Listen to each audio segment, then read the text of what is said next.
I will add a whole lot of solutions to your possibility pile. But don't write these down as your solution. Rather, please use what I suggest as fodder for your creativity, as a spark. So I'm going to give you 12 solutions, and I'm going to give them to you fairly fast, and I call them success strategies. These are the best solutions I know of. These are your general all-purpose solutions. And I'm going to talk about each one of them a little bit, and what I ask is that you focus on your problem and then think of the solution that I present and see if it indeed could be helpful to your problem. And if so, then write it down. If not, vary it a little so that I'm going to talk about it in general because I don't know what your problems are. And what I ask that you do is you make it specific. You say, oh, if I use that and tweaked it a little bit, yeah, that would work.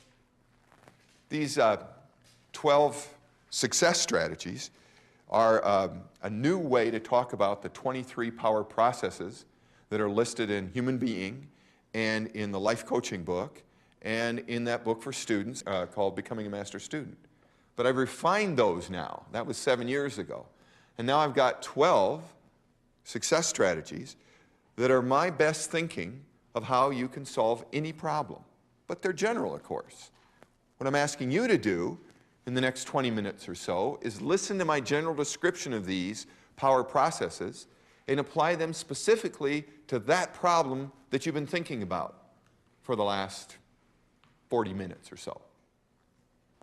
Well, here they are. The first one, and we talked about it at the very beginning of this workshop, is what do you want? Determine what you want. If that problem that you're working on, that you're solving, was solved, what would it look like? And I'm just going to actually give you a chance to do that. Like write down what the solution would be. Because a lot of times people have a problem, but they don't have a picture of what the problem solved would look like. Or it was like what Martha demonstrated yesterday. She had a kind of a vague picture of her goal, but as she talked, it got more and more detailed. And the clearer the picture, the more likely it is that you'll solve it.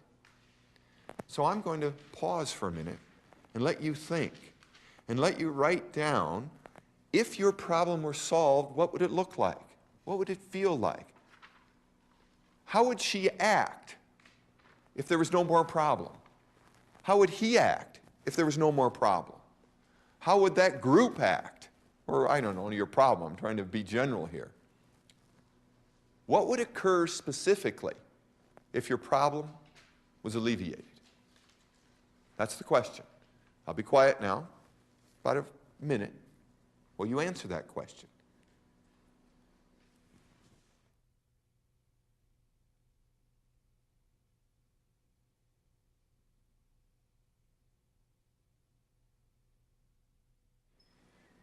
Lots of you have heard that old idea of don't bring me a problem, bring me a solution. Well, this is not what I'm saying. But a lot of people do that. All they do is bring problems and problems, but they don't bring a solution. I'm not saying you have to know how to solve it. I'm just saying bring me what the solution would look like. Not how to get to the solution, but if this problem were solved, what would it be? What's the future that you want that you now don't have? And once you determine that future, it's more likely that you'll be able to get there.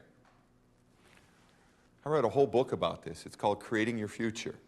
And in there are dozens of exercises to assist people to look out into their future and decide what they want, specifically in the next year, in the next 2 years, even to look out 5 years and say, what do I want in all areas of life 5 years from now? More than that, to look out 10 years and 20 years. To look 20 years out in the future. It's one of the most powerful techniques I've ever discovered. It's how I built this.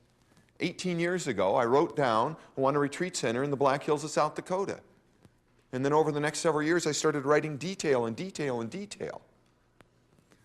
About 3 years ago, I found some notes that I had done with Sarah. And that Sarah and I had talked about 10 years ago. No, more than that. About 12 years ago, about my vision of this retreat center. And you'd made notes. Remember that? And I found them after I'd built it. And almost everything that was on there that was written like 12 years ago is now created. But it took a long time. And that's what I'm recommending that you do, that problem in your lab may not get solved in 3 weeks. Some of the problems that you've written about took a whole lifetime to create. So it might take a year or two to solve. And I'm recommending that you look way out in the future and figure out what you want. The books that I've written have taken years to write. So you have to look clear out in the future.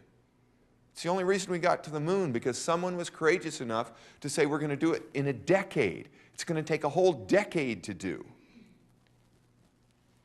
The reason the women have the right to vote is because the suffragettes were courageous enough to say, we want the right to vote, and we'll probably never live to see it, and they didn't. But they took on a long-range vision, a 20-year vision, as it turned out. They didn't even live to see completed, but they worked and worked on it, and it got accomplished. And that's what I'm recommending you do.